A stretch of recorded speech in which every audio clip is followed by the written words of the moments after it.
ಅರ್ಜುನ ಉವಾಚ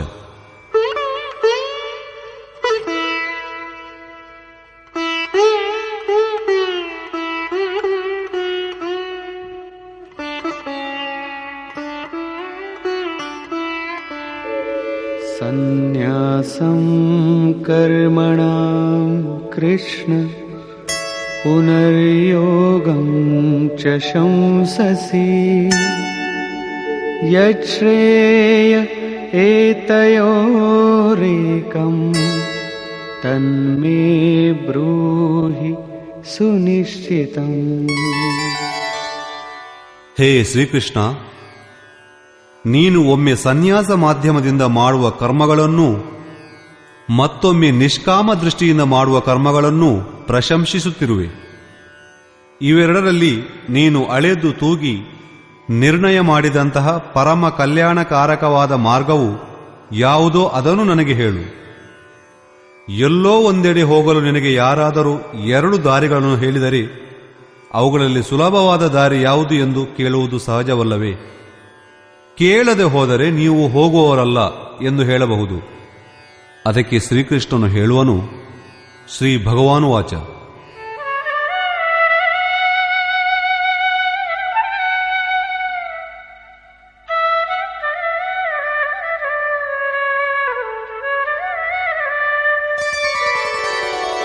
ಸನ್ಯಾಸ ಕರ್ಮಯೋಗಶ್ಚ ನಿಶ್ರೇಯಸಕರಾವುಭೌ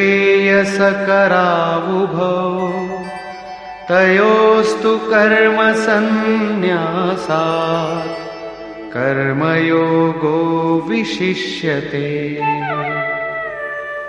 ಅರ್ಜುನ, ಸನ್ಯಾಸ ಮಾಧ್ಯಮದ ಮೂಲಕ ಆಚರಿಸಲ್ಪಡುವ ಕರ್ಮಗಳು ಅಂದರೆ ಜ್ಞಾನ ಮಾರ್ಗದಿಂದ ಆಚರಿಸಲ್ಪಡುವ ಕರ್ಮಗಳು ಹಾಗೂ ಕರ್ಮಯೋಗ ಅಂದರೆ ನಿಷ್ಕಾಮ ಮಾರ್ಗದಿಂದ ಮಾಡಲ್ಪಡುವ ಕರ್ಮಗಳು, ಈ 2 ಮಾರ್ಗಗಳು ಶ್ರೇಯಸ್ಕರವೇ ಆದರೂ ಅವೆರಡರಲ್ಲಿ ಸನ್ಯಾಸ ಮಾರ್ಗದಿಂದ ಅಂದರೆ ಜ್ಞಾನ ದೃಷ್ಟಿಯಿಂದ ಮಾಡಲ್ಪಡುವ ಕರ್ಮಗಳಿಗಿಂತ ನಿಷ್ಕಾಮ ಕರ್ಮಯೋಗವೇ ಶ್ರೇಷ್ಠವಾದುದು. ಏಕೆ ಶ್ರೇಷ್ಠ ಎಂಬ ಪ್ರಶ್ನೆ ಏಳುವುದು ಸ್ವಾಭಾವಿಕವಾದುದೇ.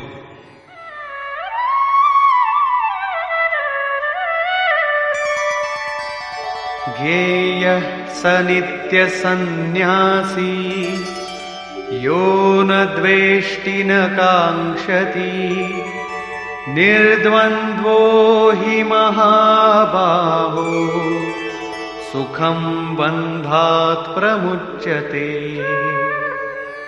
ಯಾವಾತನು ಯಾರೊಂದಿಗೆ ದ್ವೇಷವನ್ನಾಗಲಿ ಅಥವಾ ಮತ್ತಾರೊಂದಿಗೆ ಸ್ನೇಹವನ್ನಾಗಲಿ ಇರಿಸಿಕೊಂಡಿಲ್ಲವೋ ಅವನು ಯಾವಾಗಲೂ ಸನ್ಯಾಸಿಯೆಂದೇ ತಿಳಿಯಲು ಯೋಗ್ಯನು. ಆತನು ಜ್ಞಾನ ಮಾರ್ಗದಲ್ಲಿರಲಿ ಅಥವಾ ನಿಷ್ಕಾಮ ಕರ್ಮದಲ್ಲಿರಲಿ ರಾಗ ದ್ವೇಷಾದಿ ದ್ವಂದ್ವರಹಿತನಾದ ಆ ಪುರುಷನು ಬಲು ಸರಳವಾಗಿ ಸಂಸಾರ ಬಂಧನದಿಂದ ಬಿಡುಗಡೆಯಾಗುವನು. ಸಾಂಖ್ಯಯೋಗೌ ಪೃಥಗ್ ಬಾಲಾಃ ಪ್ರವದಂತಿ ನ ಪಂಡಿತಾಃ ಏಕಮಪ್ಯಾಸ್ಥಿತಃ ಸಮ್ಯಗ್ ಉಭಯೋರ್ವಿಂದತೆ ಫಲಂ. ನಿಷ್ಕಾಮ ಕರ್ಮಯೋಗ ಮತ್ತು ಜ್ಞಾನಯೋಗವೆಂದು ಎರಡನ್ನೂ ಬೇರೆ ಬೇರೆಯಾಗಿ ಹೇಳುವವರನ್ನು ಈ ಮಾರ್ಗದಲ್ಲಿನ್ನೂ ಅಪಟುಗಳೆಂದು ಹೇಳಬೇಕು. ಅವರು ಪೂರ್ಣವಾಗಿ ಅರಿತ ಪಂಡಿತರಲ್ಲ. ಏಕೆಂದರೆ ಎರಡಲ್ಲಿ ಒಂದಲ್ಲಾದರೂ ಸ್ಥಿರವಾಗಿರತಕ್ಕವನು ಫಲರೂಪಿಯಾದ ಪರಮಾತ್ಮನನ್ನು ಸೇರುವನು. ಎರಡರ ಫಲವೂ ಒಂದೇ, ಆದ್ದರಿಂದ ಎರಡೂ ಸರಿಸಮಾನವಾದುವು.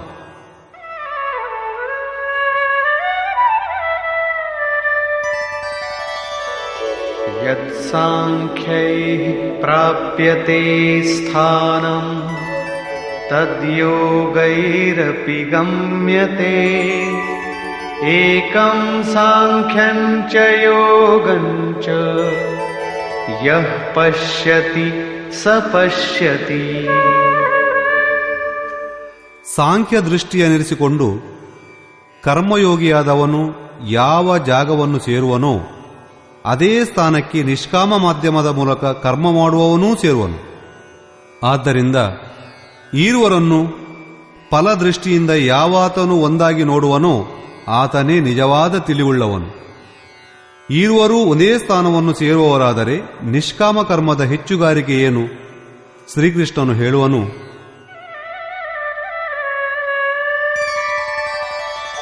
ಸನ್ಯಾಸಸ್ತು ಮಹಾಬಾಹೋ ದುಃಖಮಾಪ್ತುಮಯೋಗತಃ ಯೋಗಯುಕ್ತೋ ಮುನಿರ್ಬ್ರಹ್ಮ ನ ಚಿರೇಣಾಧಿಗಚ್ಚತಿ.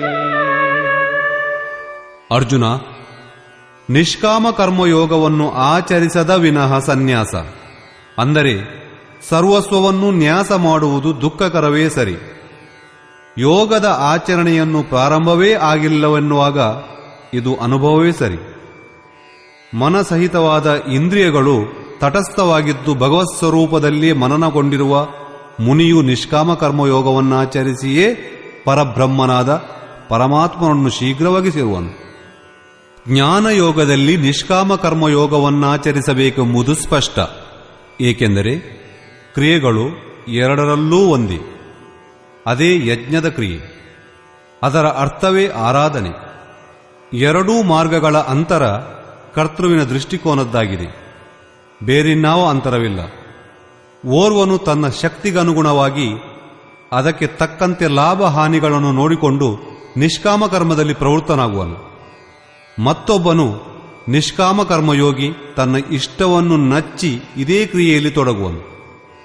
ಉದಾಹರಣೆಗೆ, ಓರ್ವನು ಪ್ರೈವೇಟ್ ಆಗಿ ಓದುವನು, ಮತ್ತೊಬ್ಬನು ನಾಮಿನೇಟ್ ಆಗಿ. ಈರುವರ ಪಾಠ್ಯಕ್ರಮವೂ ಒಂದೇ, ಪರೀಕ್ಷೆಯೂ ಒಂದೇ, ಪರೀಕ್ಷಕ ನಿರೀಕ್ಷಕರು ಇಬ್ಬರಿಗೂ ಒಂದೇ. ಅದೇ ರೀತಿಯಾಗಿ ಇವರಿಬ್ಬರ ಸದ್ಗುರುವೂ ಓರ್ವನೇ, ತತ್ವದರ್ಶಿ.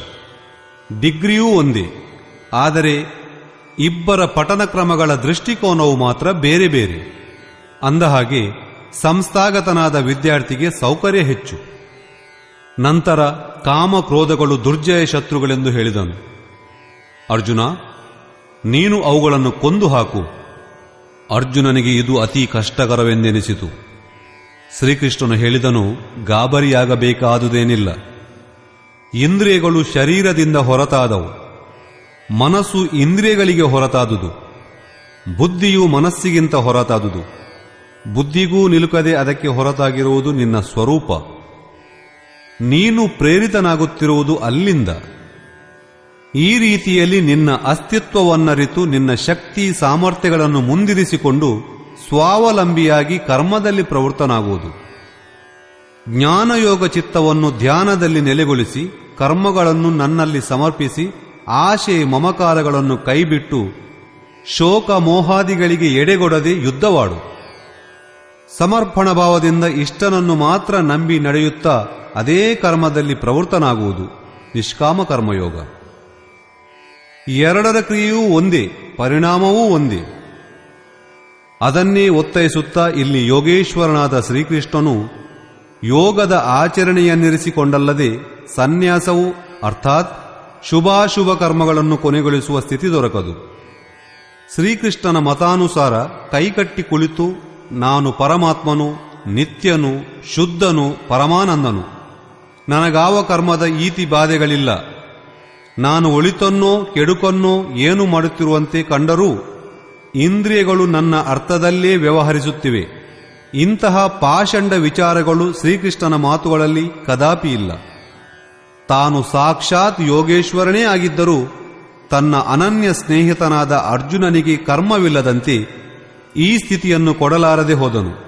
ಆತನು ಒಂದು ವೇಳೆ ಹಾಗೆ ಮಾಡಿದ್ದಲ್ಲಿ ಗೀತೆಯ ಅವಶ್ಯಕತೆಯೇ ಇರುತ್ತಿರಲಿಲ್ಲ. ಆದ್ದರಿಂದ ಕರ್ಮವನ್ನು ಮಾಡಲೇಬೇಕು. ಕರ್ಮವನ್ನು ಮಾಡಿದ ನಂತರವೇ ಸನ್ಯಾಸದ ಸ್ಥಿತಿಯು ದೊರೆಯಲು ಸಾಧ್ಯ. ಅದರಿಂದ ಯೋಗಯುಕ್ತನಾದವನು ಶೀಘ್ರವಾಗಿ ಪರಮಾತ್ಮನನ್ನು ಪಡೆಯುವನು. ಯೋಗಯುಕ್ತ ಪುರುಷನ ಲಕ್ಷಣಗಳೇನು? ಅದಕ್ಕೆ ಹೇಳುವನು,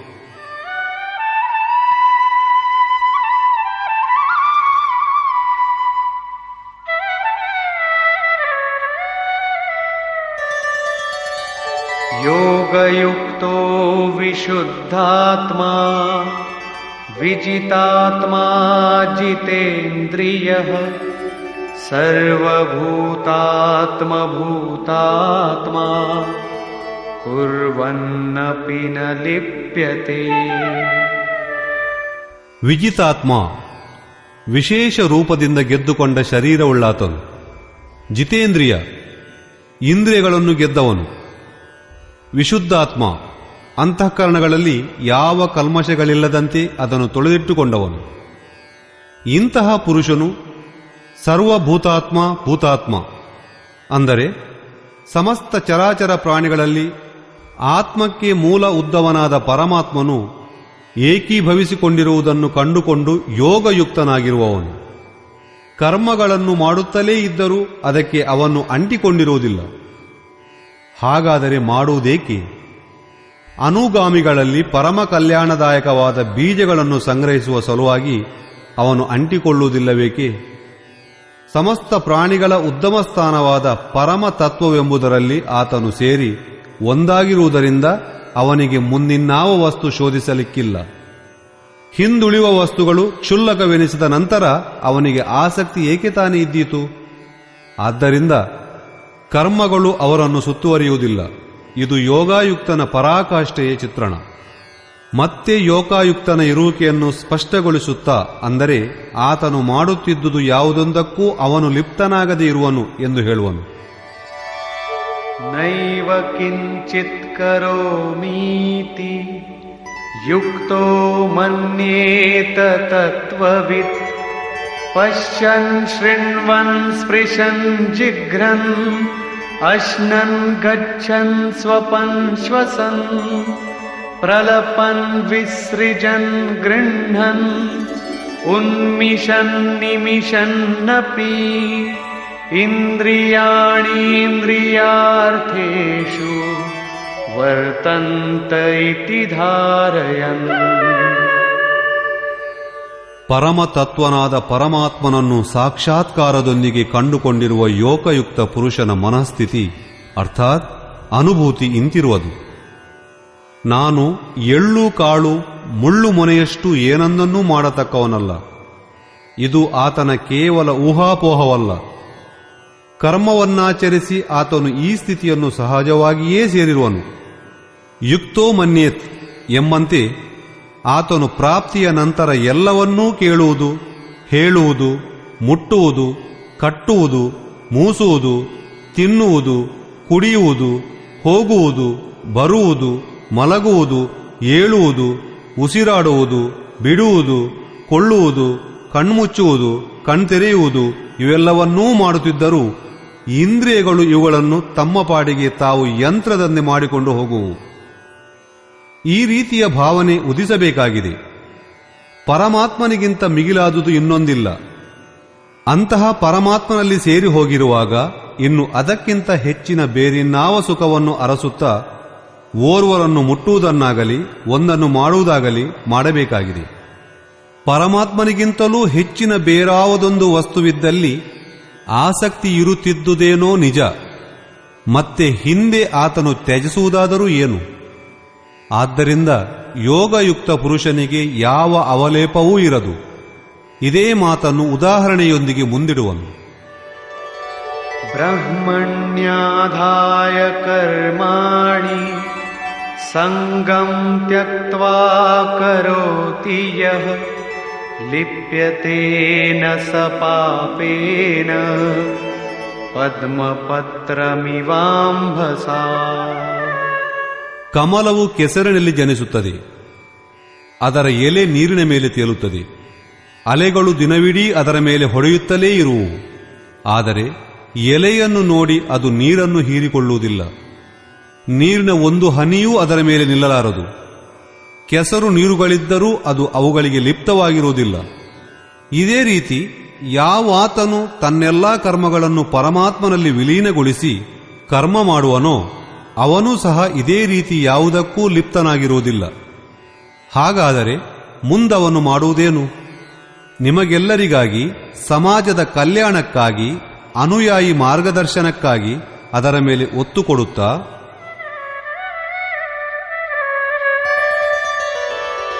ಕಾಯೇನ ಮನಸಾ ಬುದ್ಧ್ಯಾ ಕೇವಲೈರಿಂದ್ರಿಯೈರಪಿ ಯೋಗಿನಃ ಕರ್ಮ ಕುರ್ವಂತಿ ಸಂಗಂ ತ್ಯಕ್ತ್ವಾತ್ಮಶುದ್ಧಯೇ.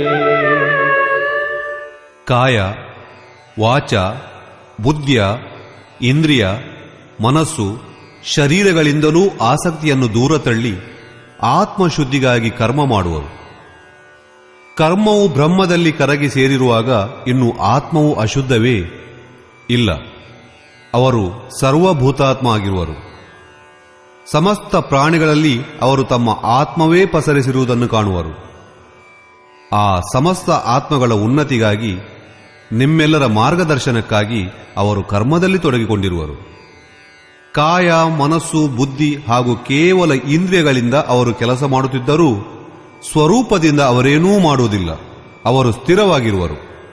ಹೊರಗಿನಿಂದ ಅವರು ಚಟುವಟಿಕೆಗಳಲ್ಲಿರುವರೆಂದು ಕಂಡುಬಂದರೂ ಅವರ ಅಂತರಂಗವು ವಿಸ್ತರಂಗವಾದ ಕಟಾಕದಂತಿರುವುದು. ಹಗ್ಗವು ಸುಟ್ಟು ಹೋಗಿದೆ, ಉಳಿದಿರುವುದು ಏದುಸಿರು, ಅಂದರೆ ಆಕಾರ ಮಾತ್ರ ಉಳಿದಿದೆ. ಅದನ್ನು ಅವರು ಕಟ್ಟುವ ಹಾಗಿಲ್ಲ.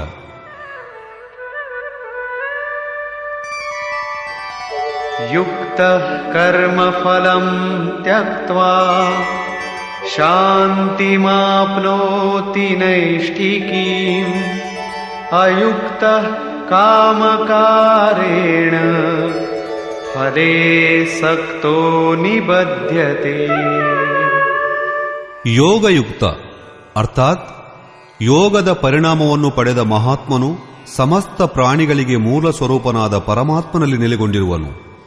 ಇಂತಹ ಯೋಗಿಯು ಕರ್ಮಫಲವನ್ನು ತ್ಯಜಿಸಿ ನೈಷ್ಠಿಕೀಂ ಶಾಂತಿಂ ಅಪ್ನೋತಿ, ಶಾಂತಿಯ ಅಂತಿಮಾವಸ್ಥೆ ಅಂದರೆ ನಿಶ್ಚಲವಾದ ಶಾಂತಿಯನ್ನು ಪಡೆದಿರುವನು. ಅದಕ್ಕಿಂತ ಮುಂದೆ ಅವನಿಗಾವ ಶಾಂತಿಯೂ ಬೇಡ. ಅನಂತರ ಅಶಾಂತಿ ಎಂಬುದು ಆತನ ಬಳಿಗೂ ಸುಳಿಯದು. ಆದರೆ ಅಯುಕ್ತ ಪುರುಷನು ಯೋಗದ ಪರಿಣಾಮವನ್ನು ಪಡೆಯದೆ ಇನ್ನು ದಾರಿಯಲ್ಲಿ ಇರುವವನು ಫಲದಲ್ಲಿ ಆಸಕ್ತನಾಗಿ ಕಾಮಕಾರೇಣ ನಿಬದ್ಧತೆ, ಕಾಮನೆಯ ಕಾರಣಗಳಿಂದ ಕರ್ಮ ಬಂಧಿತನಾಗುವನು. ಅರ್ಥಾತ್ ಪೂರ್ತಿಯವರೆಗೆ ಕಾಮನೆ ಎಂಬುದು ಜಾಗೃತವಾಗಿರುವುದು. ಆದ್ದರಿಂದ ಸಾಧಕನಾದವನು ಪೂರ್ತಿಯವರೆಗೆ ಎಚ್ಚರದಿಂದಿರಬೇಕು. ಮಹಾಸ್ವಾಮಿಯವರು ಬೇಕಾದರೆ ಹೇಳಿಕೊಳ್ಳಲಿ, ಹೋ, ನಾವು ತುಸುವಾದರೂ ಬೇರೆಯಾದರೆ ಭಗವಂತನು ದೂರವಾಗಿ ಬಿಡುವನು, ಮಾಯೆಯು ಗೆದ್ದು ಬಿಡುವಳು, ನಾಳೆಯೇ ಪ್ರಾಪ್ತಿಯೂ ಒಂದು ವೇಳೆ ಉಂಟಾಗುವುದಾದರೂ ಇಂದು ಅವನಿನ್ನೂ ಅಜ್ಞಾನಿಯೇ. ಆದ್ದರಿಂದ ಸಾಧಕನು ಪೂರ್ತಿಯವರೆಗೆ ಎಚ್ಚರ ತಪ್ಪುವಂತಿಲ್ಲ. ಇದನ್ನೇ ಕುರಿತು ಮುಂದೆ ನೋಡೋಣ.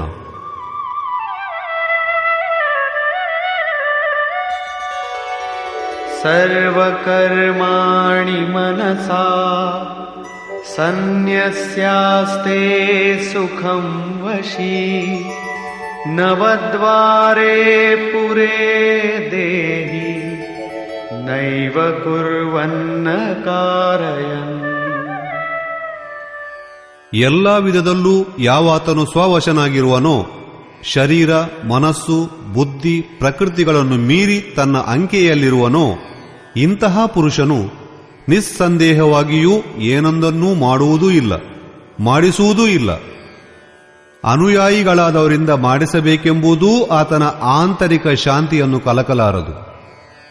ಇಂತಹ ಸ್ವರೂಪಸ್ಥನಾದ ಪುರುಷನು ಶಬ್ದಾದಿ ವಿಷಯಗಳನ್ನು ದೊರಕಿಸಿಕೊಡುವ ನವದ್ವಾರ, ಅಂದರೆ 2 ಕಣ್ಣುಗಳು, 2 ಕಿವಿಗಳು, 1 ಬಾಯಿ, 2 ಮೂಗಿನ ಹೊಳ್ಳೆಗಳು, ಮೂತ್ರದ್ವಾರ, ಮಲದ್ವಾರಗಳುಳ್ಳ ಶರೀರ ರೂಪದ ಮನೆಯಲ್ಲಿ ಎಲ್ಲಾ ಕರ್ಮಗಳನ್ನು ಮನದಿಂದ ತ್ಯಜಿಸಿ ಸ್ವರೂಪಾನಂದದಲ್ಲೇ ಸ್ಥಿರವಾಗಿರುವನು. ಯಥಾರ್ಥವಾಗಿ ಅವನೇನೂ ಮಾಡುವುದೂ ಇಲ್ಲ, ಮಾಡಿಸುವುದೂ ಇಲ್ಲ. ಇದನ್ನೇ ಶ್ರೀಕೃಷ್ಣನು ಪುನಃ ಬೇರೆಯ ಶಬ್ದಗಳಲ್ಲಿ ಹೇಳುವನು. ಆ ಪ್ರಭುವು ಮಾಡುವುದೂ ಇಲ್ಲ, ಮಾಡಿಸುವುದೂ ಇಲ್ಲ. ಸದ್ಗುರು ಭಗವಾನ್ ಪ್ರಭು ಸ್ವಸ್ವರೂಪಸ್ಥನಾದ ಮಹಾತ್ಮನು, ಯುಕ್ತನು, ಮುಂತಾದ ಪರ್ಯಾಯಗಳಿಂದ ಕೂಡಿದವನು. ಭಗವಂತನು ಪ್ರತ್ಯೇಕವಾಗಿ ಏನೊಂದನ್ನೂ ಮಾಡಬರುವುದಿಲ್ಲ. ಆತನು ಏನಾದರೂ ಮಾಡಿದರೂ ಸ್ವಸ್ವರೂಪನಾದ ಇಷ್ಟನ ಮಾಧ್ಯಮದಿಂದ ಮಾಡಿಸುವನು. ಮಹಾಪುರುಷನಾದವನಿಗೆ ಶರೀರವು ಮನೆಯಷ್ಟೇ ಹೊರತು ಬೇರೇನಲ್ಲ. ಆದ್ದರಿಂದ ಪರಮಾತ್ಮನು ಮಾಡುವುದು, ಮಹಾಪುರುಷನು ಮಾಡುವುದು ಒಂದೇ ವಿಚಾರ. ಏಕೆಂದರೆ ಅವನು ಮಹಾಪುರುಷರ ಮೂಲಕವಾಗಿರುವನು. ವಸ್ತುತಃ ಆ ಪುರುಷನು ಮಾಡುತ್ತಿದ್ದರೂ ಏನನ್ನೂ ಮಾಡುವುದಿಲ್ಲ. ಇದರ ಬಗೆಗೆ ಮುಂದಿನ ಶ್ಲೋಕವನ್ನು ನೋಡಿರಿ. ನ ಕರ್ತೃತ್ವಂ ನ ಕರ್ಮಾಣಿ ಲೋಕಸ್ಯ ಸೃಜತಿ ಪ್ರಭುಃ ನ ಕರ್ಮಫಲ ಸಂಯೋಗಂ ಸ್ವಭಾವಸ್ತು ಪ್ರವರ್ತತೆ. ಆ ಪ್ರಭುವು ಭೂತ ಪ್ರಾಣಿಗಳ ಕರ್ತೃತ್ವವನ್ನಾಗಲಿ ಕರ್ಮಗಳನ್ನಾಗಲಿ ಅಥವಾ ಕರ್ಮಫಲಗಳ ಸಂಯೋಗವನ್ನಾಗಲಿ ನಿಶ್ಚಿತಗೊಳಿಸುವುದಿಲ್ಲ. ಆದರೆ ಸ್ವಭಾವದಲ್ಲಿ ಸೇರಿರುವ ಪ್ರಕೃತಿಯ ಒತ್ತಡಕ್ಕೆ ಅನುಗುಣವಾಗಿ ಎಲ್ಲರೂ ವ್ಯವಹರಿಸುವರು. ಯಾರದು ಯಾವ ಪ್ರಕೃತಿಯೋ, ಸಾತ್ವಿಕವೋ ರಾಜಸವೋ ತಾಮಸವೋ ಅದೇ ಮಟ್ಟದಲ್ಲಿ ಅವನು ನಡೆಯುವನು. ಪ್ರಕೃತಿ ಎಂಬುದಂತೂ ಬಲು ದೀರ್ಘವಾದುದು. ಆದರೆ ಅದು ನಿಮ್ಮ ಮೇಲೆ ಅದೆಷ್ಟು ಪ್ರಭಾವವನ್ನು ಬೀರಲಾದೀತೆಂದರೆ ನಿಮ್ಮ ಸ್ವಭಾವವು ಎಷ್ಟು ವಿಕೃತವಾದುದೋ ವಿಕಸಿತವಾದುದೋ ಅಷ್ಟು ಮಾತ್ರ. ಜನಸಾಮಾನ್ಯವಾಗಿ ಹೇಳುವರು, ಮಾಡುವವನು ಮಾಡಿಸುವವನು ಪರಮಾತ್ಮ. ನಾವೆಲ್ಲರೂ ಅವನು ಹೇಳಿದಂತೆ ಕುಣಿಯುವ ಗೊಂಬೆಗಳು. ನಮ್ಮಿಂದ ಆತನು ಒಳ್ಳೆಯದನ್ನು ಮಾಡಿಸಬಹುದು, ಕೆಟ್ಟದ್ದನ್ನು ಮಾಡಿಸಬಹುದು. ಆದರೆ ಯೋಗೇಶ್ವರನಾದ ಶ್ರೀಕೃಷ್ಣನು ಹೇಳುವನು, ಆ ಪ್ರಭು ಸ್ವತಃ ಏನೊಂದನ್ನು ಮಾಡುವುದೂ ಇಲ್ಲ, ಮಾಡಿಸುವುದೂ ಇಲ್ಲ, ಅಂತಹ ಸಂಧಿಯನ್ನು ತಂದೊಡ್ಡುವುದೂ ಇಲ್ಲ. ಜನರು ತಮ್ಮ ಸ್ವಭಾವದಲ್ಲಿರುವ ಪ್ರಕೃತಿಗನುಗುಣವಾಗಿ ಕೆಲಸ ಮಾಡುವರು, ತಾವೇ ಮಾಡುವರು. ತಮ್ಮ ಅಭ್ಯಾಸಗಳಿಗೆ ಕಟ್ಟುಬಿದ್ದು ಮಾಡುವರು, ದೇವರಲ್ಲ. ಎಲ್ಲವನ್ನೂ ಭಗವಂತನು ಮಾಡುವನು ಎಂಬರ್ಥದಲ್ಲಿ ಜನ ಹೇಳುವುದಕ್ಕೆ ಶ್ರೀಕೃಷ್ಣನು ಹೇಳುವನು,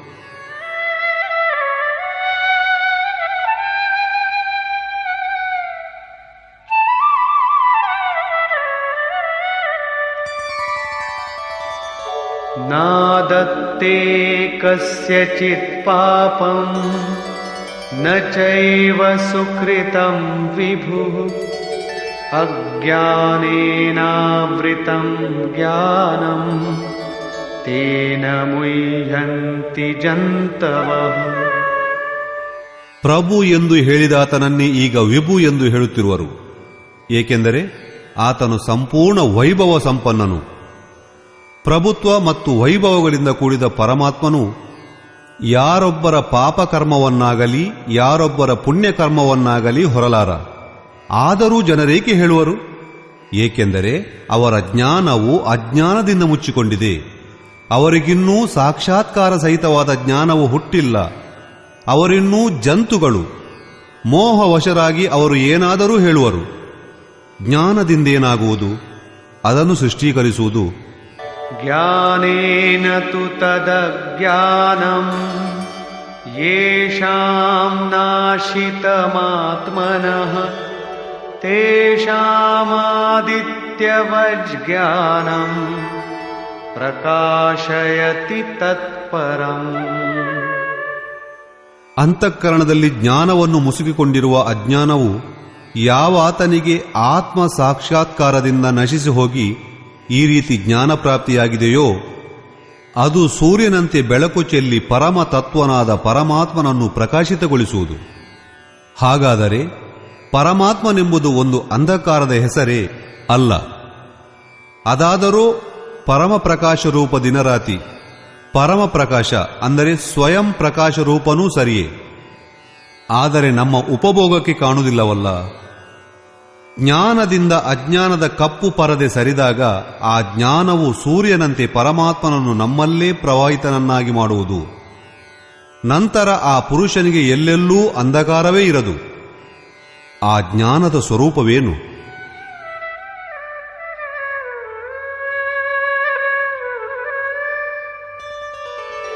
ತದ್ಬುದ್ಧಯಸ್ತದಾತ್ಮಾನಃ ತನ್ನಿಷ್ಠಾಸ್ತತ್ಪರಾಯಣಾಃ ಗಚ್ಚಂತ್ಯ ಪುನರಾವೃತ್ತಿಂ ಜ್ಞಾನನಿರ್ಧೂತಕಲ್ಮಷಾಃ.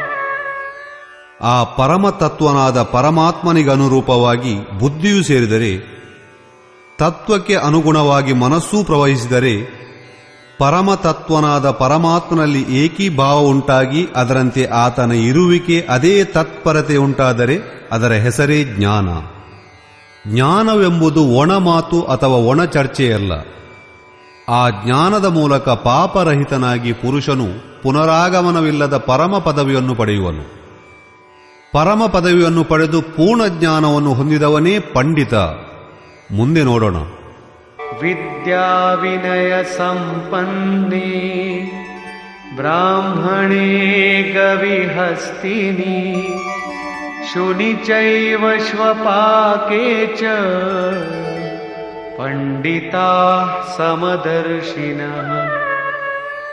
ಜ್ಞಾನದ ಮೂಲಕ ಯಾವಾತನ ಪಾಪಗಳು ಶಮನವಾಗಿವೆಯೋ, ಪುನರಾವರ್ತನೆ ಇಲ್ಲದ ಪರಮಗತಿಯನ್ನು ಯಾವಾತನು ಪಡೆದುಕೊಂಡಿರುವನೋ, ಇಂತಹ ಜ್ಞಾನಿಗಳಾದ ವಿನಯಶೀಲರು ಬ್ರಾಹ್ಮಣರಲ್ಲಿ ಮತ್ತು ಚಂಡಾಳರಲ್ಲಿ ಹಸು ಅಥವಾ ನಾಯಿಯಲ್ಲಿ ಅಥವಾ ಆನೆಯಲ್ಲಿ ಸಮಾನ ಭಾವವನ್ನಿರಿಸಿಕೊಂಡು ನಡೆದುಕೊಳ್ಳುವನು. ಆತನ ದೃಷ್ಟಿಯಲ್ಲಿ ವಿದ್ಯಾವಿನಯ ಸಂಪನ್ನನಾದ ಬ್ರಾಹ್ಮಣನೂ ಒಂದೇ, ದೀನಹೀನನಾದ ಚಂಡಾಲನೂ ಒಂದೇ. ಗೋವಿನಲ್ಲಿ ಆತನಿಗಾವ ಧರ್ಮವೂ ತೋರದು, ನಾಯಿಯಲ್ಲಿ ಯಾವ ಅಧರ್ಮವೂ ಕಾಣದು, ಆನೆಯಲ್ಲಿ ಯಾವ ವಿಶಾಲತೆಯೂ ಎನಿಸದು. ಇಂತಹ ಪಂಡಿತನಾದ ಜ್ಞಾನಿಯು ಸಮದರ್ಶಿಯಾಗಿರುವನು, ಸಮವರ್ತಿಯಾಗಿರುವನು. ಅವನ ದೃಷ್ಟಿಯು ಚರ್ಮದ ಮೇಲಲ್ಲ, ಒಳಗಿನ ಆತ್ಮನ ಮೇಲೆ, ಅಂತರವಿಷ್ಟೇ. ವಿದ್ಯಾವಿನಯ ಸಂಪನ್ನನಾದವನು ಸ್ವರೂಪಕ್ಕೆ ಸಮೀಪವಾಗಿರುವನು, ಉಳಿದವರು ದೂರದಲ್ಲಿರುವರು. ಓರ್ವನು ಒಂದು ಮಜಲು ಮುಂದಿದ್ದರೆ ಮತ್ತೊಬ್ಬನು ಹಿಂದಿನ ಪಡಾವಿನಲ್ಲಿರುವನು. ಶರೀರವೆಂಬುದಂತೂ ವಸ್ತ್ರದಂತೆ, ಅವರ ದೃಷ್ಟಿಯಲ್ಲಿ ವಸ್ತ್ರಕ್ಕೆ ಮಹತ್ವವಿಲ್ಲ, ಶರೀರದ ಒಳಗಿರುವ ಆತ್ಮ ಅವರಿಗೆ ಮಹತ್ವದ್ದು. ಆದ್ದರಿಂದ ಅವರು ಯಾವ ಭೇದವನ್ನೂ ಎಣಿಸರು. ಶ್ರೀಕೃಷ್ಣನು ಸಾಕಷ್ಟು ಗೋಸೇವೆಯನ್ನು ಮಾಡಿದ್ದನು. ಆತನು ಗೋವಿನ ಬಗ್ಗೆ ಗೌರವಪೂರ್ಣವಾದ ಮಾತನಾಡಬೇಕಿತ್ತು, ಆದರೆ ಹಾಗೇನೂ ಹೇಳಲಿಲ್ಲ. ಶ್ರೀಕೃಷ್ಣನು ಗೋವಿಗೆ ಧರ್ಮದಲ್ಲಿ ಯಾವ ಸ್ಥಾನವನ್ನೂ ನೀಡಲಿಲ್ಲ. ಬೇರೆ ಬೇರೆ ಪ್ರಾಣಿಗಳಂತೆ ಅದರಲ್ಲೂ ಜೀವಾತ್ಮವಿದೆ ಎಂಬಿಷ್ಟನ್ನು ಮಾತ್ರ ಆತನು ಮಾನ್ಯ ಮಾಡಿದ್ದನು. ಹಸುವಿಗೆ ಆರ್ಥಿಕ ಮಹತ್ವ ಬೇಕಾದಷ್ಟಿರಬಹುದು, ಧಾರ್ಮಿಕ ಮಹತ್ವವನ್ನು ಮುಂದಿನ ಜನ ಸಮುದಾಯ ನೀಡಿತು. ಶ್ರೀಕೃಷ್ಣನು ನಂತರ ಹೇಳಿದನು, ಅವಿವೇಕಿಗಳ ಬುದ್ಧಿಗೆ ಕವಲು ಹೆಚ್ಚು, ಆದ್ದರಿಂದ ಅವನು ಅನೇಕ ಕ್ರಿಯೆಗಳನ್ನು ವಿಸ್ತರಿಸಿಟ್ಟಿರುವನು. ತೋರುಗಾಣಿಕೆಯ ಸುಂದರ ವಾಣಿಯಲ್ಲಿ ಅದನ್ನು ವ್ಯಕ್ತಗೊಳಿಸಿರುವನು. ಆತನ ಮಾತುಗಳು ಯಾರ ಮನಸ್ಸಿನಲ್ಲಿ ಅಚ್ಚೊತ್ತುವೋ ಅವರ ಬುದ್ಧಿಯೂ ನಶಿಸಿ ಹೋಗುವುದು. ಅವರು ಪಡೆಯುವುದೇನಿಲ್ಲ, ಕಳೆಯುತ್ತಲೇ ಹೋಗುವರು. ನಿಷ್ಕಾಮ ಕರ್ಮ ಯೋಗದಲ್ಲಿ ಅರ್ಜುನ ನಿರ್ದಿಷ್ಟವಾದ ಕ್ರಿಯೆ ಒಂದೇ ಇರುವುದು, ಯಜ್ಞದ ಪ್ರಕ್ರಿಯೆ ಆರಾಧನೆ. ಹಸು, ನಾಯಿ, ಆನೆ, ಅಶ್ವತ್ಥ ಮತ್ತು ನದಿ ಇವುಗಳ ಧಾರ್ಮಿಕ ಮಹತ್ವ ಈ ಅನಂತ ಶಾಖೆಗಳುಳ್ಳವರದ್ದು ಎಂದೆನ್ನುವನು. ಒಂದು ವೇಳೆ ಅವುಗಳಿಗೆಲ್ಲ ಮಹತ್ವವಿದ್ದುದಾದರೆ ಶ್ರೀಕೃಷ್ಣನು ಅದನ್ನು ಹೇಳದಿರುತ್ತಿದ್ದನೇ? ಹೌದು, ಮಂದಿರ ಮಸೀದಗಳೆಂಬುದು ಪೂಜಾ ಸ್ಥಳಗಳು ಆರಂಭ ಕಾಲದಲ್ಲಿ ಅವಶ್ಯ. ಅಲ್ಲಿ ಪ್ರೇರಣೆ ನೀಡುವಂತಹ ಸಾಮೂಹಿಕ ಉಪದೇಶಗಳಿರುವು. ಆದ್ದರಿಂದ ಅವುಗಳ ಉಪಯೋಗವಿಲ್ಲದಿಲ್ಲ. ಅವೆಲ್ಲವೂ ಧರ್ಮೋಪದೇಶ ಕೇಂದ್ರಗಳು. ಪ್ರಸ್ತುತ ಶ್ಲೋಕದಲ್ಲಿ ಈರುವರು ಪಂಡಿತರ ಪ್ರಸ್ತಾಪ ಬಂದಿದೆ. ಓರ್ವ ಪಂಡಿತ ಪೂರ್ಣವಾಗಿ ಬಲ್ಲವನು, ಮತ್ತೋರ್ವನು ವಿದ್ಯಾವಿನಯ ಸಂಪನ್ನ. ಅವರು ಇಬ್ಬರೂ ಹೇಗೆ? ವಸ್ತುತಃ ಪ್ರತಿ ಶ್ರೇಣಿಯಲ್ಲೂ ಎರಡು ಸೀಮೆಗಳು. ಒಂದು ಅತಿ ತುಟ್ಟ ತುದಿ, ಪರಾಕಾಷ್ಠೆ, ಮತ್ತೊಂದು ಪ್ರವೇಶಿಕೆ, ತೀರ ಕೆಳಗಿನ ಮಟ್ಟ. ಉದಾಹರಣೆಗೆ, ಭಕ್ತಿಯ ಅತಿ ಕೆಳಗಿನ ಮಟ್ಟವಾವುದೆಂದರೆ ಭಕ್ತಿಗೆ ಆರಂಭವೇ ಆ ಕಾಲ.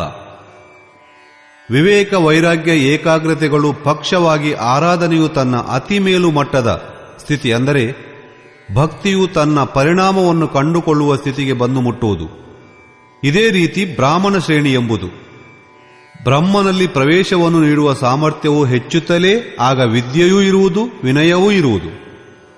ಮನಸ್ಸಿನ ಶಮನ, ಇಂದ್ರಿಯಗಳ ದಮನ, ಅನುಭವಿ ಸೂತ್ರಪಾತದ ಸಂಚಾರ, ಧಾರಾವಾಹಿಯಾದ ಚಿಂತನ, ಧ್ಯಾನ ಮತ್ತು ಸಮಾಧಿ ಇತ್ಯಾದಿಯಾಗಿ ಬ್ರಹ್ಮ ಪ್ರಾಪ್ತಿಗೆ ಬೇಕಾದ ಯೋಗ್ಯತೆಗಳೆಲ್ಲವೂ ಆತನಲ್ಲಿ ಸ್ವಾಭಾವಿಕವಾಗಿ ಕಾರ್ಯನಿರತವಾಗಿರುವು. ಅದು ಬ್ರಾಹ್ಮಣತ್ವದ ಕೆಳಮಟ್ಟವಾಗಿರುವುದು. ಮೇಲಿನ ಮಟ್ಟ ಯಾವಾಗ ಬರುವುದೆಂದರೆ, ಕ್ರಮಶಃ ಆತನು ಮುನ್ನಡೆಯುತ್ತಾ ಮೇಲೇರುತ್ತಾ ಬ್ರಹ್ಮನ ದಿಗ್ದರ್ಶನವನ್ನು ಮಾಡಿ ಅದರಲ್ಲೇ ಎಂದು ವಿಲೀನನಾಗುವನೋ ಅಂದು. ಯಾವುದನ್ನು ತಿಳಿಯಬೇಕಿತ್ತೋ ಅದನ್ನು ತಿಳಿದುಬಿಟ್ಟನು. ಆತನು ಪೂರ್ಣಜ್ಞಾನಿ, ಅಪುನರಾವರ್ತಿ ಇಲ್ಲದ ವಿದ್ಯಾವಿನಯ ಸಂಪನ್ನನಾದ ಆ ಮಹಾಪುರುಷನು ಬ್ರಾಹ್ಮಣ, ಚಂಡಾಲ, ನಾಯಿ, ಆನೆ ಮತ್ತು ಹಸು ಎಲ್ಲದರ ಮೇಲೂ ಸಮಾನ ದೃಷ್ಟಿಯುಳ್ಳವನಾಗಿರುವನು. ಏಕೆಂದರೆ ಆತನ ದೃಷ್ಟಿಯು ಹೃದಯದಲ್ಲಿರುವ ಆತ್ಮದ ಕಡೆಗಿರುವುದು.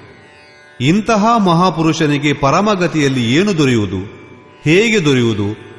ಇದರ ಮೇಲೆ ಬೆಳಕು ಬೀರುತ್ತಾ ಯೋಗೇಶ್ವರನಾದ ಶ್ರೀಕೃಷ್ಣನು ಹೇಳುವನು,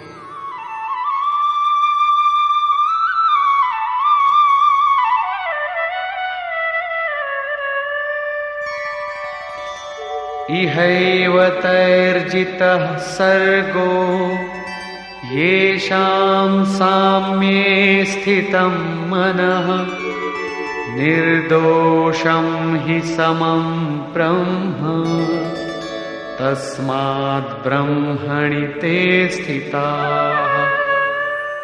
ಈ ಪುರುಷರು ಜೀವಂತವಿರುವಾಗಲೇ ಸಂಸಾರವನ್ನೆಲ್ಲ ಗೆದ್ದಿರುವರು. ಅವರ ಮನಸ್ಸು ಸಮತ್ವವನ್ನು ಹೊಂದಿರುವುದು. ಮನಸ್ಸು ಸಮತ್ವದಲ್ಲಿರುವುದಕ್ಕೂ ಪ್ರಪಂಚವನ್ನು ಗೆಲ್ಲುವುದಕ್ಕೂ ಏನು ಸಂಬಂಧ? ಸಂಸಾರವು ಅಳಿದು ಹೋಯಿತೆಂದ ಮೇಲೆ ಆ ಪುರುಷನು ಇರುವುದೆಲ್ಲಿ? ಶ್ರೀಕೃಷ್ಣನು ಹೇಳುವನು, ನಿರ್ದೋಷಂ ಹಿ ಸಮಬ್ರಹ್ಮ. ಆ ಬ್ರಹ್ಮನು ದೋಷವಿಲ್ಲದವನು ಮತ್ತು ಸಮನು. ಇತ್ತ ಈ ಪುರುಷನ ಮನಸ್ಸು ನಿರ್ದೋಷ ಹಾಗೂ ಸಮನಾಗಿದೆ. ತಸ್ಮಾತ್ ಬ್ರಹ್ಮಣಿ ತೇ ಸ್ಥಿತಾಃ. ಆದ್ದರಿಂದ ಆತನು ಬ್ರಹ್ಮದಲ್ಲಿ ಲೀನನಾಗಿರುವನು. ಇದರ ಹೆಸರೇ ಆ ಪುನರಾವೃತ್ತಿ ಪರಮಗತಿ. ಪ್ರಪಂಚವನ್ನು ಗೆಲ್ಲುವುದೆಂದು ಈ ಪುನರಾವೃತ್ತಿ ದೊರೆಯುವುದು ಯಾವಾಗ? ಈ ಸಂಸಾರವೆಂಬುದನ್ನು ಕಡಿದುರುಳಿಸಿದಾಗ, ಅದು ಎಂದು ಮನಸ್ಸು ವಿರುದ್ಧವಾದಾಗ, ಸಮತ್ವದಲ್ಲಿ ಪ್ರವೇಶ ದೊರಕಿದಾಗ, ಅದು ಬ್ರಹ್ಮದಲ್ಲಿ ನೆಲೆಗೊಂಡಾಗ. ಬ್ರಹ್ಮವೇತ್ತನ ಲಕ್ಷಣಗಳೇನು? ಆತನ ಇರುವಿಕೆಯನ್ನು ಸ್ಪಷ್ಟಗೊಳಿಸುವನು.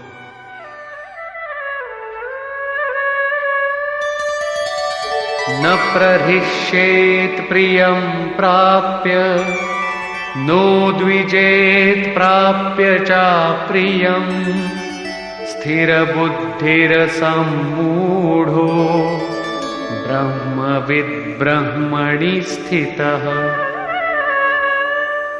ಆತನಿಗೆ ಬೇಕಾದುದು ಬೇಡವಾದುದೆಂಬುದು ಇರುವುದಿಲ್ಲ. ಆದ್ದರಿಂದ ಜನರಿಗೆ ಇಷ್ಟವಾದುದು ಅವನಿಗೆ ಇಷ್ಟವೆನಿಸದು. ಜನರಿಗೆ ಯಾವುದು ಬೇಡವಾದುದೋ ಅದನ್ನು ಪಡೆದುದರಿಂದ ಆತನಿಗೆ ಯಾವ ಉದ್ವೇಗವೂ ಉಂಟಾಗದು. ಇಂತಹ ಸ್ಥಿರ ಬುದ್ಧಿಯುಳ್ಳವನು ಅಸಮ್ಮೂಢ, ಯಾವ ಸಂಶಯಗಳಿಲ್ಲದ ಬ್ರಹ್ಮವಿದ್, ಬ್ರಹ್ಮನೊಂದಿಗೆ ಸೇರಿ ಹೋದ ಬ್ರಹ್ಮವೇತ್ತನು, ಬ್ರಹ್ಮಸ್ಥಿತಃ, ಪರಾತ್ಪರ ಬ್ರಹ್ಮದಲ್ಲಿ ಸದಾ ನೆಲೆಗೊಂಡಿರುವನು. ಬಾಹ್ಯ ಸ್ಪರ್ಶೇಷ್ವಸಕ್ತಾತ್ಮ ವಿಂದತ್ಯಾತ್ಮನಿ ಯತ್ ಸುಖಂ ಸ ಬ್ರಹ್ಮಯೋಗಯುಕ್ತಾತ್ಮ ಸುಖಮಕ್ಷಯಮಶ್ನುತೆ. ಬಾಹ್ಯ ಸಂಸಾರದ ಸುಖಗಳಲ್ಲಿ ಯಾವ ಆಸಕ್ತಿಯನ್ನು ತೋರದ ಅನಾಸಕ್ತ ಪುರುಷನು ಅಂತರಾತ್ಮದಲ್ಲಿ ನೆಲೆಯೂರಿರುವ ಸುಖವನ್ನು ಪಡೆದುಕೊಳ್ಳುವನು. ಆ ಪುರುಷನು ಬ್ರಹ್ಮಯೋಗಯುಕ್ತಾತ್ಮ, ಪರಬ್ರಹ್ಮನಾದ ಪರಮಾತ್ಮನಲ್ಲಿ ಸಮ್ಮಿಳಿತ ಆತ್ಮವುಳ್ಳವನು. ಆದ್ದರಿಂದ ಆತನು ಅಕ್ಷಯ ಆನಂದವನ್ನು ಅನುಭವಿಸುವನು. ಯಾವ ಆನಂದಕ್ಕೆ ಕ್ಷಯವಿಲ್ಲವೋ ಅಂತಹ ಆನಂದವನ್ನು ಅನುಭವಿಸುವರಾರು? ಯಾವಾತನು ಬಾಹ್ಯ ಸುಖಗಳ ಆಸೆಯನ್ನು ತೊರೆದಿರುವನೋ ಅವನು. ಹಾಗಾದರೆ ಭೋಗಗಳು ಬಾಧಕವಾದುದೇನು? ಭಗವಾನ್ ಶ್ರೀಕೃಷ್ಣನು ಹೇಳುವನು,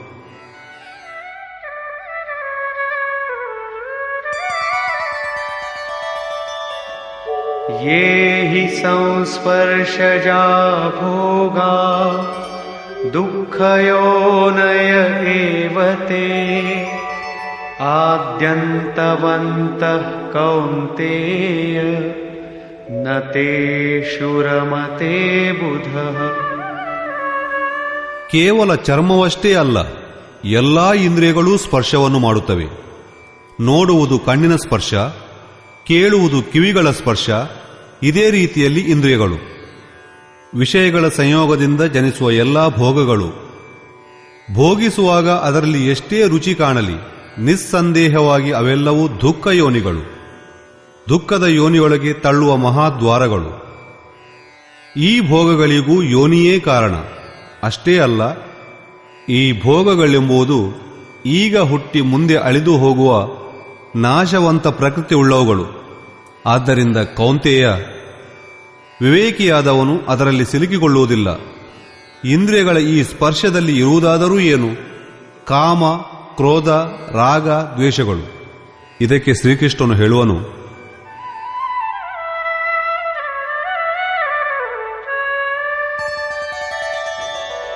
ಶಕ್ನೋತಿ ಹೈವ ಯಃ ಸೋಢುಂ ಪ್ರಾಕ್ಶರೀರ ವಿಮೋಕ್ಷಣಾತ್ ಕಾಮಕ್ರೋಧೋದ್ಭವಂ ವೇಗಂ ಸಯುಕ್ತಃ ಸ ಸುಖೀ ನರಃ.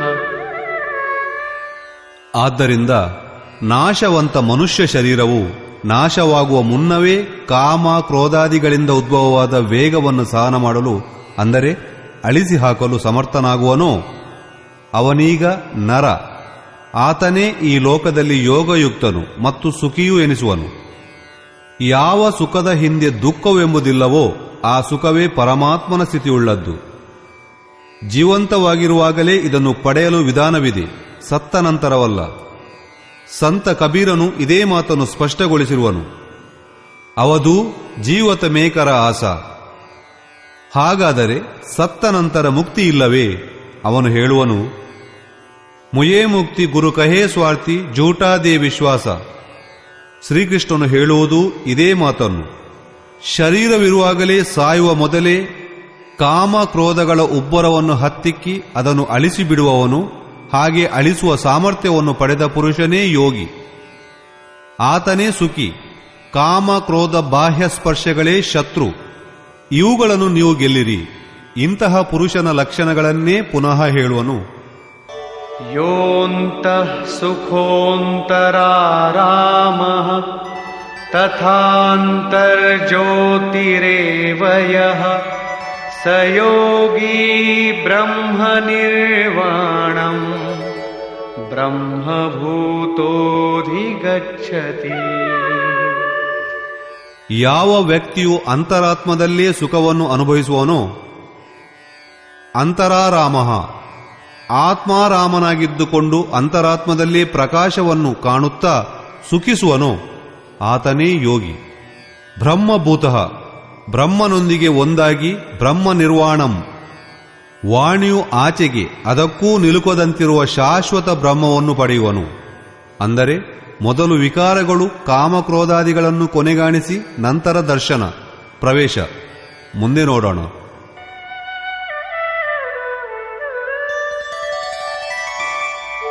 ಲಭಂತೆ ಬ್ರಹ್ಮ ನಿರ್ವಾಣಂ ಋಷಯಃ ಕ್ಷೀಣಕಲ್ಮಷಾಃ ಛಿನ್ನದ್ವೈಧಾಯತಾತ್ಮಾನಃ ಸರ್ವಭೂತಹಿತೇ ರತಾಃ. ಪರಮಾತ್ಮ ಸಾಕ್ಷಾತ್ಕಾರವನ್ನು ಮಾಡಿಕೊಂಡು ಯಾವಾತನು ತನ್ನ ಪಾಪಗಳನ್ನೆಲ್ಲ ಕಳೆದುಕೊಂಡಿರುವನೋ, ಯಾವಾತನ ದ್ವಂದ್ವಗಳೆಲ್ಲವೂ ಅಳಿದು ಹೋಗಿರುವುದೋ, ಸಮಸ್ತ ಪ್ರಾಣಿಗಳ ಹಿತದಲ್ಲೇ ಯಾವಾತನು ಸದಾ ತನ್ಮಯನಾಗಿರುವನೋ, ಅಂದರೆ ಇವೆಲ್ಲವೂ ಸಾಧ್ಯವಾಗುವುದು ಪರಮಾತ್ಮನ ಪ್ರಾಪ್ತಿಯಾದವರಿಗೆ ಮಾತ್ರ. ಅಲ್ಲದೆ ಯಾವಾತನು ತಾನೇ ಕೊಳಚೆಯ ಕಂದಕದಲ್ಲಿ ಬಿದ್ದಿರುವನೋ ಅವನು ಮತ್ತೊಬ್ಬರನ್ನು ಎತ್ತಲು ಹೇಗೆ ತಾನೇ ಸಾಧ್ಯ? ಆದ್ದರಿಂದ ಕರುಣೆ ಎಂಬುದು ಮಹಾಪುರುಷನ ಸ್ವಾಭಾವಿಕ ಲಕ್ಷಣವಾಗುವುದು. ಹಾಗೂ ಯಥಾತ್ಮನಃ ಜಿತೇಂದ್ರಿಯನಾದ ಬ್ರಹ್ಮವೇತ್ತನು ಶಾಂತ ಪರಬ್ರಹ್ಮ ಪ್ರಾಪ್ತಿಯನ್ನು ಪಡೆವನು. ಅದೇ ಮಹಾತ್ಮನ ಬಗೆಗೆ ಮತ್ತೆ ಹೇಳುವನು.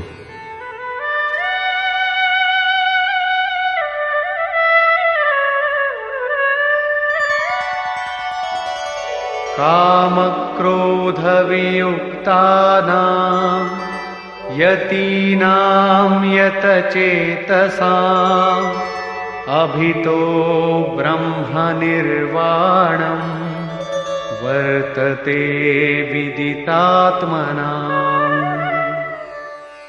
ಕೋಪ ತಾಪಾದಿಗಳಿಂದ ಬಿಡಿಸಿಕೊಂಡು ಇಂದ್ರಿಯವನ್ನು ನಿಗ್ರಹಿಸಿದ ಪರಮಾತ್ಮ ಸಾಕ್ಷಾತ್ಕಾರವನ್ನು ಪಡೆದುಕೊಂಡ ಜ್ಞಾನೀ ಪುರುಷರು ತಮ್ಮ ನಾಲ್ದೆಸೆಯಲ್ಲೂ ಪರಬ್ರಹ್ಮನನ್ನೇ ಕಂಡು ಉಂಡಿರುವರು. ಮತ್ತೆ ಶ್ರೀಕೃಷ್ಣನು ಅಂತಹ ಪುರುಷರನ್ನೇ ಕುರಿದು ಆಡುವನು, ಏಕೆಂದರೆ ಅದರಿಂದ ಪ್ರೇರಣೆ ದೊರೆಯಲೆಂದು. ಪ್ರಶ್ನೆಯು ಹೆಚ್ಚು ಕಡಿಮೆ ಪೂರ್ಣವಾದಂತೆ ಈಗ ಆತನು ಮತ್ತೆ ಮತ್ತೆ ಇಂತಹ ಸ್ಥಿತಿಯನ್ನು ಪಡೆಯಲು ಬೇಕಾಗುವ ಅಂಗ ಶ್ವಾಸ ಪ್ರಶ್ವಾಸಗಳ ಚಿಂತನೆ ಎಂದು ಒತ್ತಿ ಹೇಳುವನು. ಯಜ್ಞದ ಪ್ರಕ್ರಿಯೆಗಳಲ್ಲಿ ಪ್ರಾಣವನ್ನು ಅಪಾನದಲ್ಲಿ ಹವನ ಮಾಡುವುದು, ಅಪಾನವನ್ನು ಪ್ರಾಣದಲ್ಲಿ ಹವನ ಮಾಡುವುದು, ಪ್ರಾಣ ಅಪಾನ ಇವೆರಡರ ಗತಿಯನ್ನು ನಿರೋಧಿಸುವುದು, ಇವುಗಳನ್ನು ಕುರಿತು ಹೇಳಿದನು. ಅದನ್ನೇ ಈಗ ಹೇಳುವನು.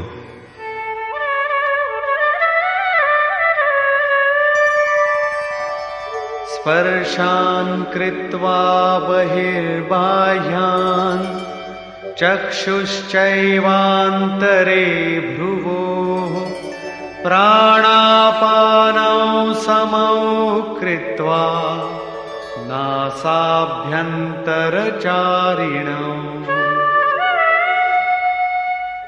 ಯತೇಂದ್ರಿಯಮನೋಬುದ್ಧಿಃ ಮುನಿರ್ಮೋಕ್ಷಪರಾಯಣಃ ವಿಗತೇಚ್ಛಾಭಯಕ್ರೋಧೋ ಯಃ ಸದಾ ಮುಕ್ತ ಏವ ಸಃ.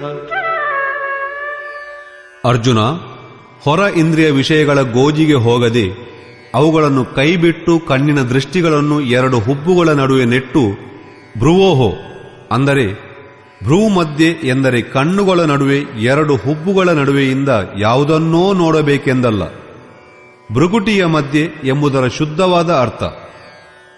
ನೇರವಾಗಿ ಅಕ್ಕಪಕ್ಕ ಇತ್ತ ಅತ್ತ ಎಲ್ಲೆಲ್ಲೂ ಚಂಚಲವಾಗಿ ಓಡಾಡದೆ ಸ್ಥಿರವಾಗಿರಬೇಕು. ಮೂಗಿನ ದಂಡೆಯ ಮೇಲೆ ನೇರವಾಗಿ ದೃಷ್ಟಿಯನ್ನಿರಿಸಿ ಮೂಗಿನ ಒಳಗೆ ಓಡಾಡುವ ಪ್ರಾಣ ಅಪಾನ ವಾಯುಗಳ ಕಡೆಗೆ ದೃಷ್ಟಿಯನ್ನಿರಿಸಿ ಅವುಗಳನ್ನು ಸಮ ಮಾಡಿಕೊಳ್ಳಿ. ಅಂದರೆ ದೃಷ್ಟಿಯನ್ನು ಮೂಗಿನ ಮೇಲಿನ ಕೇಬೆಯ ಕಡೆಗಿಟ್ಟು ಒಳಗಿನ ಶ್ವಾಸದ ಕಡೆಗೆ ನಿಮ್ಮ ಸುರತವನ್ನಿರಿಸಿ, ಶ್ವಾಸವು ಒಳಗೆ ಯಾವಾಗ ಹೋಯಿತು, ಹೇಗೆ ಹೋಯಿತು, ಎಷ್ಟು ಹೊತ್ತು ನಿಂತಿತು, ಹೆಚ್ಚೆಂದರೆ ಅರ್ಧ ಸೆಕೆಂಡ್ ನಿಲ್ಲಬಹುದು, ಅದಕ್ಕಿಂತ ಹೆಚ್ಚಾಗಿ ಪ್ರಯಾಸಪಟ್ಟು ನಿಲ್ಲಿಸಲೂಬಾರದು.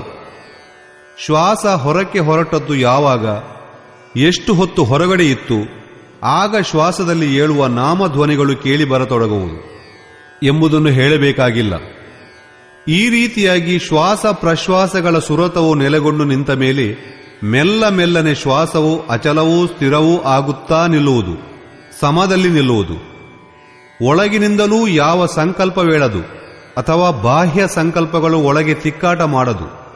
ಹೊರಗಿನ ಭೋಗಗಳ ಚಿಂತನೆಗಳು ಹೊರಗೇ ಉಳಿಯುವುದು. ಒಳಗಿನ ಸಂಕಲ್ಪಗಳೂ ಮೇಲೇಳಲಾರವು. ಸುರತವು ಒಮ್ಮೆಲೇ ಹರಿಯತೊಡಗುವುದು, ತೈಲಧಾರೆಯಂತೆ. ತೈಲಧಾರೆಯು ನೀರಿನಂತೆ ಹನಿ ಹನಿಯಾಗಿ ಬೀಳುವುದಿಲ್ಲ, ಬೀಳುತ್ತಿರುವವರೆಗೂ ಏಕಾಪ್ರಕಾರವಾಗಿ ಬೀಳುತ್ತಲೇ ಇರುವುದು, ಧಾರಕದಲ್ಲೇ ಇರುವುದು. ಈ ರೀತಿಯಲ್ಲಿ ಪ್ರಾಣ ಮತ್ತು ಅಪಾನದ ಗತಿಯನ್ನು ಒಮ್ಮೆಲೆ ಸಮನಾಗಿಸಿ ಸ್ಥಿರಗೊಳಿಸಿ ಇಂದ್ರಿಯಗಳು ಮನಸ್ಸು ಮತ್ತು ಬುದ್ಧಿಗಳನ್ನು ಯಾವಾತನು ಗೆದ್ದಿರುವನೋ, ಇಚ್ಛಾ ಭಯ ಮತ್ತು ಕ್ರೋಧಗಳಿಂದ ವರ್ಜಿತನಾಗಿರುವನೋ, ಮನನಶೀಲನೆಯ ಪರಮಾವಸ್ಥೆಯನ್ನು ತಲುಪಿರುವನೋ, ಅಂತಹ ಮೋಕ್ಷಪರಾಯಣನಾದ ಮುನಿ ಸದಾ ಮುಕ್ತನಾಗಿಯೇ ಇರುವನು. ಮುಕ್ತನಾಗಿ ಆತನು ಎಲ್ಲಿಗೆ ಹೋಗುವನು, ಏನು ಪಡೆಯುವನು? ಅದಕ್ಕೆ ಹೇಳುವನು,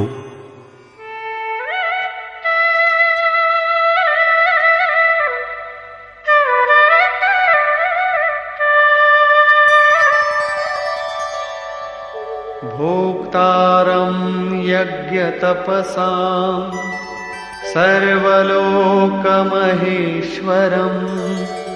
ಸುಹೃದಂ ಸರ್ವಭೂತಾನಾಂ ಜ್ಞಾತ್ವಾ ಮಾಂ ಶಾಂತಿಮೃಚ್ಛತಿ. ಆ ಮುಕ್ತ ಪುರುಷನು ನನ್ನನ್ನು ಯಜ್ಞ ಮತ್ತು ತಪಸ್ಸನ್ನು ಭೋಗಿಸುವಂತಹ ಸಂಪೂರ್ಣ ಲೋಕಗಳ ಒಡೆಯನಿಗೂ ಒಡೆಯನಾಗಿ, ಸಮಸ್ತ ಪ್ರಾಣಿಗಳಿಗೆ ಯಾವ ಸ್ವಾರ್ಥವೂ ಇಲ್ಲದಂತೆ ಹಿತೈಷಿಯಾಗಿ ಸಾಕ್ಷಾತ್ಕಾರ ಮೂಲಕ ಕಂಡುಕೊಂಡ ಶಾಂತಿಯನ್ನು ಪಡೆಯುವನು. ಶ್ರೀಕೃಷ್ಣನು ಹೇಳುವನು, ಆ ಪುರುಷನ ಶ್ವಾಸ ಪ್ರಶ್ವಾಸಗಳ ಯಜ್ಞ ಮತ್ತು ತಪಸ್ಸುಗಳ ಭೋಕ್ತ ನಾನು ಎಂದು. ಯಜ್ಞವು ಮತ್ತು ತಪಸ್ಸಿನ ಅಂತದಲ್ಲಿ ಯಾವುದರಲ್ಲಿ ವಿಲೀನವಾಗಿ ಹೋಗುವುದೋ ಅದು ನಾನು. ಅಂತಹ ಪುರುಷನು ನನ್ನಲ್ಲಿ ಸೇರಿ ಹೋಗುವನು ಎಂದು. ಯಜ್ಞದ ಅಂತ್ಯದಲ್ಲಿ ಯಾವುದರ ಹೆಸರು ಶಾಂತಿ ಎಂಬುದಾಗಿದೆಯೋ ಅದು ತನ್ನದೇ ಸ್ವರೂಪ. ಆ ಪುರುಷನು ನನ್ನನ್ನು ತಿಳಿಯುವನು, ತಿಳಿಯುತ್ತಲೇ ನನ್ನನ್ನು ಪಡೆದುಕೊಳ್ಳುವನು. ಇದರ ಹೆಸರೇ ಶಾಂತಿ. ತಾನು ಈಶ್ವರನಿಗೆ ಹೇಗೆ ಈಶ್ವರನೋ ಅದೂ ಹಾಗೆಯೇ. ನಿಷ್ಕರ್ಷೆ. ಈ ಅಧ್ಯಾಯದ ಆರಂಭದಲ್ಲಿ ಅರ್ಜುನನು ಪ್ರಶ್ನಿಸಿದ್ದನು, ಒಮ್ಮೆ ನೀನು ನಿಷ್ಕಾಮ ಕರ್ಮಯೋಗವನ್ನು ಪ್ರಶಂಸಿಸುವೆ, ಮತ್ತೊಮ್ಮೆ ಸನ್ಯಾಸ ಮಾರ್ಗದಿಂದ ಕರ್ಮವನ್ನು ಮಾಡಬೇಕೆಂದು ಹೊಗಳುವೆ. ಆದ್ದರಿಂದ ಇದಮಿತ್ತಂ ಎಂದು ನೀನು ನಿರ್ಧರಿಸಿ ತೀರ್ಮಾನಿಸುವಂತಹ ಒಂದು ಮಾರ್ಗವನ್ನು ಬಿಡಿಸಿ ಹೇಳು ಎಂದು. ಅದಕ್ಕೆ ಶ್ರೀಕೃಷ್ಣನು ಹೇಳುವನು, ಪರಮ ಕಲ್ಯಾಣಿಕಾರಿಯಾದ 2 ಮಾರ್ಗಗಳು, ಎರಡರಲ್ಲೂ ಅದೇ ನಿರ್ದಿಷ್ಟವಾದ ಯಜ್ಞ ಪ್ರಕ್ರಿಯೆಗಳೇ ನಡೆಯುವುದು. ಆದರೂ ನಿಷ್ಕಾಮ ಕರ್ಮಯೋಗವೆಂಬುದು ವಿಶೇಷವಾದುದು. ಇದನ್ನು ತಿಳಿಯದೆ ಸನ್ಯಾಸವೂ ಉಂಟಾಗದು. ಸನ್ಯಾಸವೆಂಬುದು ಮಾರ್ಗವಲ್ಲ, ಅದೊಂದು ಘಟ್ಟ. ಯೋಗಯುಕ್ತನೇ ಸನ್ಯಾಸಿ. ಯೋಗಯುಕ್ತನ ಲಕ್ಷಣಗಳನ್ನು ಹೇಳಿದುದಾಗಿದೆ. ಆತನೇ ಪ್ರಭು ಎಂದು. ಆತನು ಮಾಡುವುದೂ ಇಲ್ಲ, ಮಾಡಿಸುವುದೂ ಇಲ್ಲ. ಸ್ವಭಾವದಲ್ಲಿ ಪ್ರಕೃತಿಗನುಗುಣವಾಗಿ ಅದರ ಒತ್ತಡವನ್ನನುಸರಿಸಿ ಜನರು ಇರುವರು. ಯಾವಾತನು ನನ್ನನ್ನು ಅರಿತುಕೊಂಡಿರುವನೋ ಆತನೇ ಜ್ಞಾನಿ, ಆತನೇ ಪಂಡಿತನು. ಯಜ್ಞದ ಪರಿಣಾಮವೆಂದು ಜನರು ನನ್ನನ್ನು ತಿಳಿದಿರುವರು. ಶ್ವಾಸ ಪ್ರಶ್ವಾಸಗಳ ಜಪ ತಪ ಯಜ್ಞಗಳು ಯಾರಲ್ಲಿ ವಿಲೀನವಾಗುವುದೋ ಅವನೇ ನಾನು. ಯಜ್ಞದ ಪರಿಣಾಮ ರೂಪವಾಗಿ ನನ್ನನ್ನು ತಿಳಿದು ಅವರು ಯಾವ ಶಾಂತಿಯನ್ನೈದುವರೋ ಆ ಶಾಂತಿಯೂ ನಾನೇ. ಅರ್ಥಾತ್ ಶ್ರೀಕೃಷ್ಣನಂತಹ ಮಹಾಪುರುಷನೂ ಆತನ ಸ್ವರೂಪದಂತಹ ಸ್ವರೂಪವೂ ಆ ಯೋಗಿಗೆ ದೊರಕುವುದು. ಅವನು ಈಶ್ವರನಿಗೆ ಈಶ್ವರನು, ಆತ್ಮಕ್ಕೂ ಆತ್ಮಸ್ವರೂಪಪ್ರಾಯನೂ ಆಗುವನು. ಆ ಅಂತರಾತ್ಮನೊಂದಿಗೆ ಏಕೀಭಾವವನ್ನು ಪಡೆಯುವನು. ಈ ಅಧ್ಯಾಯದಲ್ಲಿ ಸ್ಪಷ್ಟಪಡಿಸಿರುವುದೇನೆಂದರೆ, ಯಜ್ಞ ತಪಸ್ಸುಗಳ ಭೋಕ್ತ ಮಹಾಪುರುಷರಲ್ಲೂ ನೆಲೆಸಿರುವ ಶಕ್ತಿ ಮಹೇಶ್ವರನು.